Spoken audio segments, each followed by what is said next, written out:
What is going on YouTube? My name is Dom, and in this video here today we're actually going to be talking about Trapper and his multifunctionality and all different facets that go into him. There's a lot of information in this video today. Now really quick before I get started, my sponsorship group of streamers and other content creators has created a website called Extra Tech where they sell, multiple gaming accessories as well as merchandise for the creators and whatnot that they have, and myself included. So if you guys are at all interested in that, go ahead, follow the link down below so you can check out that stuff on that website and use code DomOfTheDao for 10% off of anything that's on that website. But anyway, let's go ahead and let's hop straight into the video. So the first thing I'm going to hop into with Trapper is obviously his traps. Of course, the cooldown between traps is 30 seconds. So in roughly 90 seconds, you can have 3 traps out to either cover all 3 restocks. If you do have 3 restocks, you can also get it out on the uplink or the access point and restocks, however you want to do that. But you can get those traps out very, very quickly. Now, the diameter on the traps is roughly 18 meters.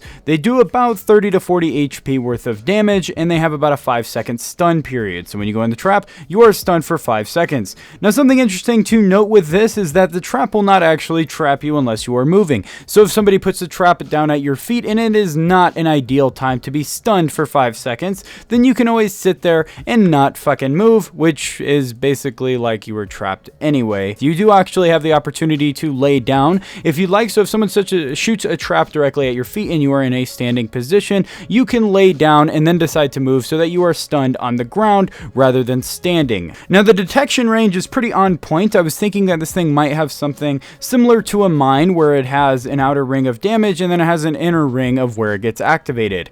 But there is no such inner ring. If you go into any part of it, you will pretty much be stunned. Unless you are right on the red line and circling the trap, you are going to get stunned pretty easily. Now, something interesting to note as well is that the detection range is actually limited when the trap is put on a ceiling and you are running below that. Only when you go directly under that trap will you get stunned by it. Now, it is important to note the sound cue that you have when your trap actually activates or when another trap activates.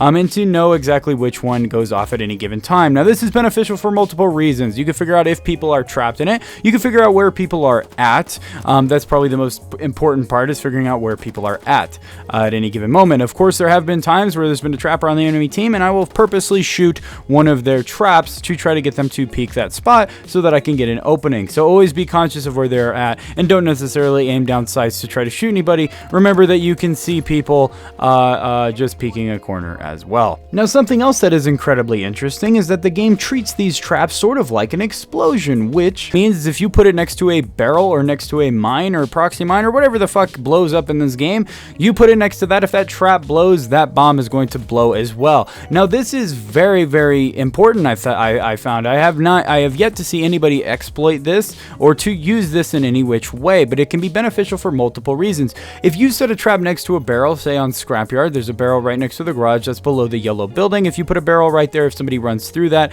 not only are they going to get trapped, but it's going to set off that barrel that's right next to them, which is very, very deadly. Also, this is beneficial if you're trying to clear a house. You can put a trap down if you feel that there are mines in there, shoot that trap, and it will detonate any explosives that are in there. And since the cooldown is only 30 seconds, it really does not hinder you at all to use your trap in that manner. Now, with the traps, it is also important to note that when people hit that red circle, if you are counting on somebody running into the trap, then you must place your trap adequately so wherever they land in that red circle will trap them. This is actually a tip that I learned from my buddy Unit 0517. So when he puts down his traps, he says he always considers about where people are going to enter the trap, just so that you do not get them stunned behind an obstacle. You want them to be stunned in an open area or in an area where you have a line of sight.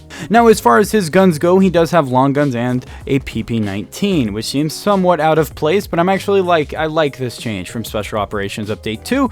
The PSG and the G28 I find are pretty much trash. I treat them sort of like a single shot sniper rifle. I only fire one bullet at a time. I don't aim down sights for very long, and I really only quick scope with it or try to get quick shots. Because the bounce is so ridiculous after one shot, it takes a while for that sight to realign. I figure I am faster if I ADS fire and then ADS again in order to line up my next shot. And I never go for a kill shot with this. I am always looking for pokes and prods and ways to get people to go for restock stocks, which I have trapped. Now the PP-19 is an absolute monster with this class. It's not the best gun in the game, but it is a very, very good gun, and it can go head to head with pretty much any other class in this game. I highly recommend using it, especially on maps like Scrapyard and Quarry, and if you trap people in it and you are up close with the PP-19, they are going to be pretty much melted. Now as far as perks to use, I know people like to use Hollow Point perk on the PP-19 because how fun is it to go head to head with a point man and make the motherfucker bleed if you shoot him in his toe. I am not a big fan of Hollow Points myself. I always use Mirror Mark. If I'm running Trapper, sort of like an assault with the PP-19, I want Mirror Mark because up close and personal,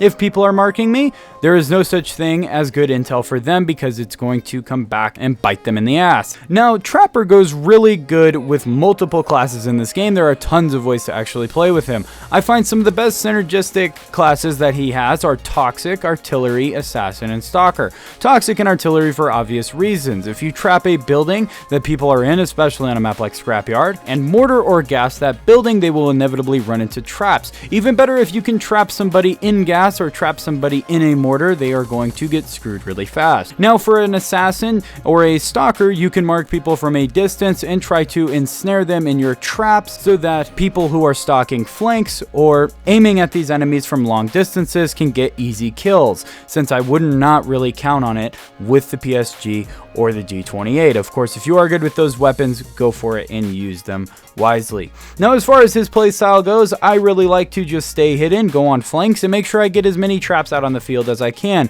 and stay alive for my traps. I think he's more in line with a class like a Hunter or a Hitman or something like that. Basically, I like to go out on flanks, and I run Mirror Mark as well, so then if I do get marked visually, then I know who saw me. I like to stay hidden on flanks and get all my traps out on one place. I like to cover restocks, bodies, as well as open areas or places I feel people might go, heavy traffic areas, and wait for my Toxic or my mortar to go out so that I can catch people in the artillery and the gas. Now that is about all I had for Trapper today. If you have anything to add to this, please let me know down in the comments section below. If you did enjoy the video, please drop me a like.